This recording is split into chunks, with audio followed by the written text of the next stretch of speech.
झारखंड में पूरी मजबूती के साथ 24 तारीख को हम लोगों के प्रत्याशी एनडीए के प्रत्याशी का नामांकन भी है, नॉमिनेशन भी है, उसमें भी हम रहेंगे। और लोगों में जो उत्साह है, हरियाणा चुनाव परिणामों के बाद जिस तरीके से लोगों में इस बात की उम्मीद विश्वास के साथ और बढ़ी है कि प्रधानमंत्री जी के नेतृत्व, उनके सोच वाली सरकार ही राज्यों का विकास कर सकती है। ऐसे में विपक्ष जिस तरीके से हरियाणा में हारा, उससे बड़ी हार की ओर अग्रसर होगा झारखंड में।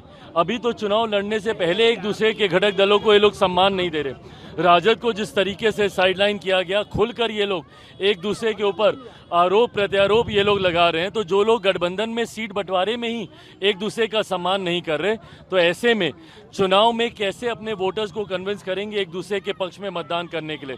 तो मैं मानता हूं कि इंडी अलायंस तथाकथित एक बड़ी हार की ओर अग्रसर हो रहा है और एनडीए मजबूत सरकार पुनः झारखंड में बनाने जा रही है। हेमंत जी की सरकार देख लिया, झारखंड के लोग को शर्मसार होना पड़ा कि उनका मुख्यमंत्री भ्रष्टाचार के आरोपों में जेल में है।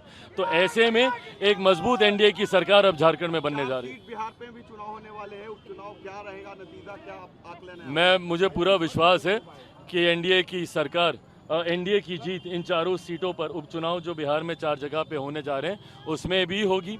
भाजपा की भी मजबूत तैयारी है, जदयू की भी मजबूत तैयारी है। मैं मानता हूं कि इन चारों सीटों पर एनडीए जीतने जा रहा है। कश्मीर में नई सरकार बनने के बाद भी आतंकवादी हमले हुए, बिहारी मारे गए हैं वहां पर। जिस तरीके से पिछले 10 सालों में, जिस तरीके से केंद्र सरकार के शासन में एक लंबे समय तक घाटी में, जम्मू कश्मीर में जिस तरीके से एक शांति का माहौल देखने को मिला, नई सरकार के बनते ही पुनः वहां पे जिस तरीके से आतंकियों ने और उनके संगठनों ने अपना सर उठाने का काम किया, ये कहीं ना कहीं दर्शाता है कि इनको संरक्षण देने का काम यही दल करते हैं जिन दलों ने इतने वर्षों में जम्मू कश्मीर को बर्बाद करने का काम किया।